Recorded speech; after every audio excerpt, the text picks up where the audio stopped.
Career start అయింది dubbing artist గా విన్నాను. లేదు కాదా, డబ్బింగ్ ఏదో సినిమాకి చెప్పారు అని?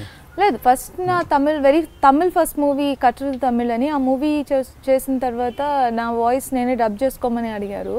సో అప్పుడు కొంచెం తమిళ్ అంతగా రాదు. వెళ్ళిన కొత్త వెళ్ళిన 6 monthsలోనే ఎన్ని రోజుల్లోనే అనుకుంటా I started my modelling and తర్వాత మూవీస్ ఆఫర్స్ వచ్చినాయి. సో ఆ మూవీలో ఫస్ట్ టైం డబ్బింగ్ చెప్పిన తర్వాత I started dubbing my self నా అన్ని మూవీస్కి. అంటే మీరు హీరోయిన్గా చేయకముందు డబ్బింగ్ దేనికి చెప్పలేదు? ఓకే ఓకే ఓకే, నాకు మాత్రమే డబ్బింగ్ చెప్పుకుంటున్నాను. ఓకే, మీ మెయిన్ ప్లస్ పాయింట్ వాయిస్ కదా? Thank you. అండ్ ఓకే, నేను మీ వాయిస్కి fan first of all. Thank you so much, pleasure. Okay, and ఏంటంటే ఇప్పుడు అంటే ఓన్గా డబ్బింగ్ చెప్పగలిగే హీరోయిన్ తెలుగులో చాలా తక్కువ మంది, చాలా కొద్ది మంది, దాంట్లో మీరు. అండ్ అంటే అలా అయినా కూడా తమిళ్ వాళ్ళు ఏంటి తెలుగులో నార్త్ వాళ్ళని ఎక్కువగా సపోర్ట్ చేయడం అంటే ఎక్కువగా అవకాశాలు ఉన్నాయి. తమిళ్లో మాత్రం మంచి కాన్సెప్ట్ ఓరియంటెడ్ ఫిలిమ్స్కి మంచి అక్కడ ఆదరణ ఉంది. దాంట్లో ప్లస్ మళ్ళీ మీరు రకరకాల మంది ఇక్కడ నుంచి వెళ్ళిపోతున్నారు. సో అంటే ఇంత ఓన్గా డబ్బింగ్ చెప్పుకోగలిగి ఇంత పర్ఫార్మెన్స్ ఉండగలిగి కూడా తెలుగులో ఎందుకు మన వాళ్ళు ఉపయోగించుకోలేకపోతున్నారు అనుకుంటారు మీరు? ఏమో, నాకు అది ఆ క్వశ్చన్కి ఇంకా నాకు ఆన్సర్ తెలియదు.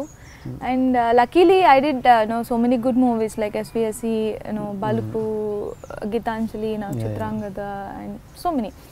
నేను నా కెరీర్లో మంచి మూవీస్ అని చెప్పుకోగలిగినప్పుడు there are 3-4 Telugu movies. And నేను ఆ స్టేట్మెంట్ని నా సైడ్ నుంచి నేను ఇవ్వలేను. బట్ అలాంటి ఒక సిచ్యువేషన్ ఉంది, ఖచ్చితంగా ఉంది, లేకుండా ఎవరు మాట్లాడరు. బట్ నేను ఎక్స్పీరియన్స్ అవ్వలేదు బికాజ్ నా ఫస్ట్ తమిళ నుంచి నేను తెలుగుకి వచ్చినప్పుడే I started my career with SVSC. So చాలా పెద్ద మూవీ. సో అక్కడి నుంచి స్టార్ట్ అయ్యి నేను మళ్ళీ వెనక్కి చూడలేదు. ఐ స్టార్టెడ్ SVSC, తర్వాత బలుపు, మసాలా అండ్ గీతాంజలి, చిత్రాంగద, అండ్ అలా వెళ్ళిపోతూనే ఉంది. బట్ స్టిల్ అంటే మీకున్నంత పర్ఫార్మెన్స్కి, మీకున్న టాలెంట్కి రావాల్సినంత గుర్తింపు వచ్చిందా తెలుగులో? ఖచ్చితంగా వచ్చింది. బికాజ్ 1-2 మూవీస్ చేసిన తర్వాత మీరు చెప్తున్నట్టు చాలామంది తెలుగు అమ్మాయిలు 1-2 మూవీస్ తర్వాత స్ట్రగుల్ అవుతున్నారు.